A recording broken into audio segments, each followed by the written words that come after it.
I'm Josiah Walther, and I'm going to be explaining how to play chess.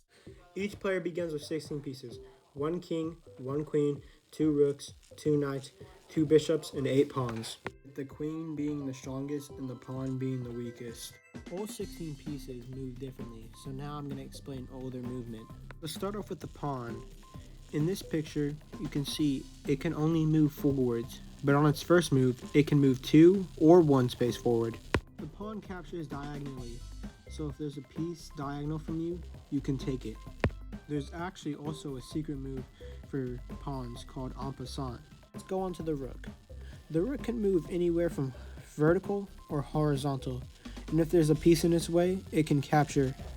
Let's move on to the knight. The knight kind of moves in this L shape. I'm going to use this picture to explain how it captures. So anywhere where you see a red square here is its movement. This allows the piece to jump over other pieces and catches other pieces from longer distances. Now the bishop.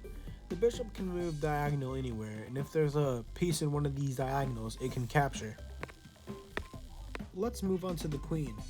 The queen is probably one of my favorite pieces because it's the most powerful. I would describe the queen's movement as all of the pieces' movements combined together. And if a piece is in any of these red squares, they can get captured. Now on to the king. The king is like the pawn. He can only move 1 space, but he can move 1 space in any direction. He also captures like this too. Now I'll show you how to set up the board. In chess, white goes first, so I'm going to explain with white. First, set all 8 pawns on the second row. Then set both rooks on each corner. Then put both knights next to those rooks. Now both bishops next to those. Now I always used to get the king and queen's position wrong and confused, so I'm going to teach you a trick how to remember it. The queen likes to stick to her color. Since I'm using white as a demonstration, you can see it's on the white space. And with process of elimination, the king goes on the last remaining square. Repeat for the black side. As you can see, the queen on this one is on the dark colored square. Now I'm going to be explaining opening, mid-game, and end-game.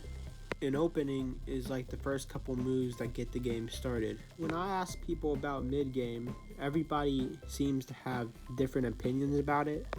To me, mid-game is where you guys have to start defending, like blocking, and start capturing pieces. Endgame is where mostly all the pieces are gone and you're at the last stretches of the game.